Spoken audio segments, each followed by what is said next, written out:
अस्सलाम अलैकुम। आज की तारीख 15 शव्वाल 1447 हिजरी। एक फर्ज के बारे में शौहर के भाइयों से पर्दा करना। रसूलुल्लाह सल्लल्लाहु अलैहि वसल्लम ने फरमाया, ना महरम औरतों के पास आने जाने से बचो। एक अंसारी सहाबी ने अर्ज किया, देवर के बारे में आप क्या फरमाते हैं? तो आपने फरमाया, देवर तो तुम्हारे लिए मौत है, यानी शौहर के भाई वगैरह से पर्दा करना इंतहाई जरूरी है, क्योंकि वह तबाही व हलाकत में डालने का बड़ा सबब है। एक सुन्नत के बारे में 3 उंगलियों से खाना खाना।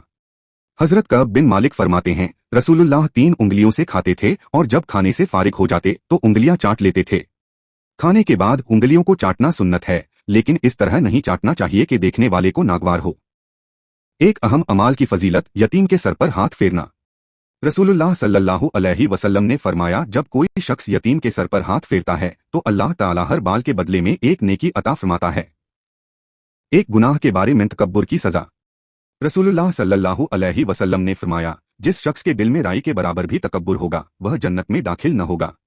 किसी ने कहा, आदमी अच्छे कपड़े और अच्छे जूते पसंद करता है तो क्या ऐसा करना तकब्बुर में शामिल है? आपने फरमाया, अल्लाह ताला सफाई सुथराई को पसंद करता है, तकब्बुर तो हक बात न मानना और लोगों को हकीर समझना है। आखिरत के बारे में नेक अमल करने वालों का इनाम। कुरान की सूरह शूरा में अल्लाह ताला फरमाता है, जो लोग ईमान लाए और नेक अमल करते रहे वह जन्नत के बागों में दाखिल होंगे, वह जिस चीज को चाहेंगे उनके रब के पास उनको मिलेगी। उनकी हर ख्वाहिश का पूरा होना भी बड़ा फजल व इनाम है। तिब्बे नबवी से इलाज, रू पड़ने का इलाज। एक रिवायत में है कि 2 सहाबा ने रसूलुल्लाह से एक गज़वे के मौके पर कपड़ों में जू पड़ जाने की शिकायत की तो रसूलुल्लाह ने उन दोनों को रेशमी कपड़े पहनने की इजाजत दी। जू पड़ना एक मरज है जिसका इलाज आपने उस मौके पर रेशमी लिबास तजवीज फरमाया। यह लिबास अगरचे आम हालात में मर्दों के लिए जायज नहीं है, लेकिन माहिर हकीम या डॉक्टर अगर जरूरत की वजह से तजवीज करे तो गुंजाइश है। कुरान की नसीहत।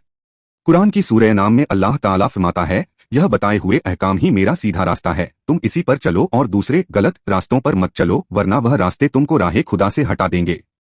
अल्लाह ताला इस बात का तुमको ताकीद के साथ हुक्म देता है ताकि तुम टेढ़े रास्ते से बच सको। इस्लामी तारीख उम्मुल मोमिनीन हजरत उम्मे सलमा रजी अल्लाहु अन्हा।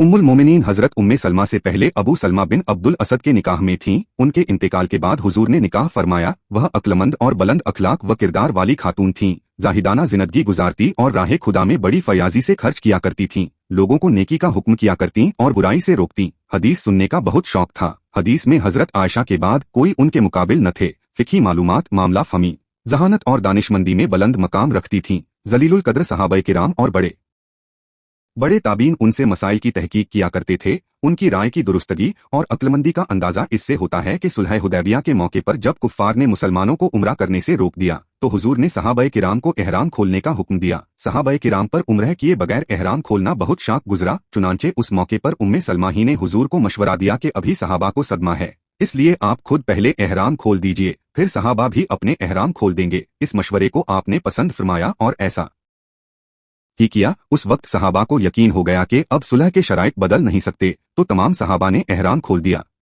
उनका इंतकाल शव्वाल सन 59 हिजरी में हुआ और हजरत अबू हुरैरा ने जनाजे की नमाज पढ़ाई।